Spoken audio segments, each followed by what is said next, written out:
to my channel, and if you're new here, thank you for tuning in, and don't forget to like, comment and subscribe. So today I'm going to be taking you through how to protest your property value.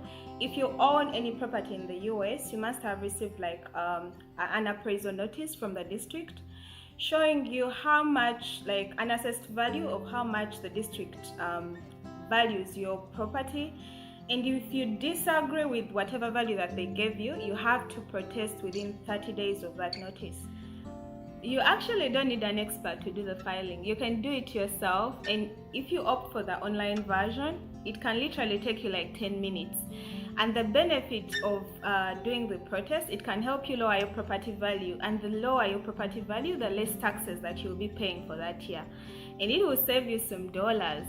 And just to make it clear, the amount that you agree on with the district as your property value doesn't really affect your market value. In case like you want to sell your property in the future, that amount will not affect your market value. So you want to have your property value, the one that is being registered at the district, as low as possible. So you can go to your appraisal district website, and then for my case I just have to come here on online protests and then go to online protest filing. Then you can search for your property address. So you'll have to create an online account. I do already have an account, so create your account using your preferred email address. After creating your account, make sure that you register your do not reply, your district's do not reply email to the safe senders list, so that when they send you like an email, it does not go to junk. And then you can proceed and register your protest ID. So you can get your quick reference ID and the online protest ID from the app, from the the notice that they sent you in your mail. And then after filling them in, you can click on register. So step 1 and 3 just has like details about your property, so that's why I skipped over to step 3. You should pay close attention about the appeal reason. So if it's a residential property, it's always advised to choose values over the market value and unequal compared with the properties, mainly because like whatever you check as the reason for protest, it influences the type of evidence that you will present at the hearing. So it's always better to choose both of them. And then you will have to provide what do you think your property value is. You put in like a specific figure here, and if you're doing it yourself, you can choose owner and then click on submit protest, and you're done. After you've successfully submitted your protest, you will receive an email requesting for additional information, and you'll also have an option to like schedule and have an online session during your protest. Like you have an online session with the district appraiser and do everything online. But I just personally chose to go in office. So if you choose to go in office and you don't schedule anything, they'll send you another letter like showing the date and time of your hearing, and you have to make sure that you go with that letter on the day that you on that day and the time that it's being scheduled. After you're done with your online filing, let's talk about the evidence that you'll be taking.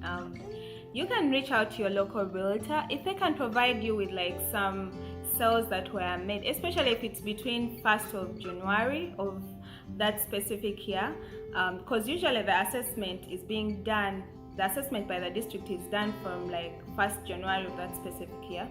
So if you can get similar houses that were being sold in your area that are lower than whatever amount like the district has assessed, that can help you lower your property value. If you're unable to get comparables from your realtor, the other thing that you can do when you receive your notice, do not apply immediately. Apply close to the deadline. Normally your notice will have like a deadline date. So the advantage of that, you will get a later hearing date.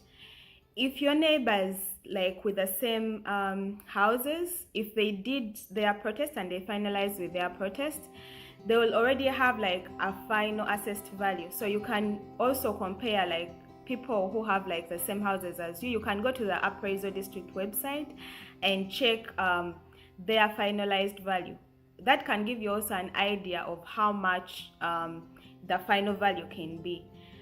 That's if your neighbors did the protest. If they never did the protest, then it may not work for you. But if they did the protest and they finalized with their protest and they have a lower value compared to what they proposed to you, then you can use that and compare with what your neighbors were finalized at. You will be eligible for express review if the district proposed value is way higher than the property purchase price, especially if you bought your property between January 1st of the previous year and 31st of March of the current year. You just have to present the property sale settlement statement, of course with the purchase value and the date of sale. So if that's the case for you, there's a high chance that you'll be able to win your protest. The other thing that you can take are the damages. If you have like some damages in your house, for example, you have like a crack in your house, you can take a photo of it, and you also need to take like a quote of how much that will cost you to repair. So this mainly applies to like houses that are not new construction. For my case, it was like a new construction, and when I had like some cracks somewhere, and when I took the photo, they told me, since it's a new construction, you have to reach out to your warranty, like it was not considered. So that didn't help me. For new constructions, I think it's a different case.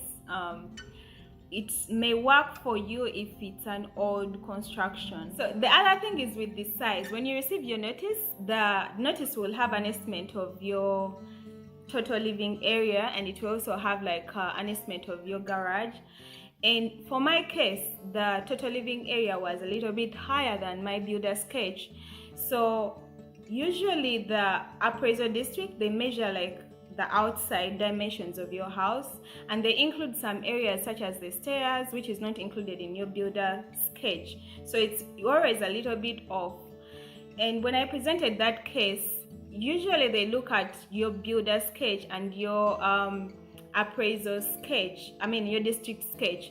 If it's a little bit, usually they round off to the nearest foot. In scenarios where the measurements are a little bit way off, it can actually be considered. If you can't come to an agreement during your informal hearing, so informal hearing, you sit down with the district staff for 15 minutes. If you can't agree within those 15 minutes, then you'll have to go to the appraisal review board, and you also have 15 minutes. If you can't agree within those 15 minutes with the appraisal review board, then you'll have to go to the district court. Personally, I stopped at the informal hearing. Thank you for watching, and make sure you also have the homestead exemption. It will help you like reduce on the taxable value, especially if it's your primary residence. And see you in my next video.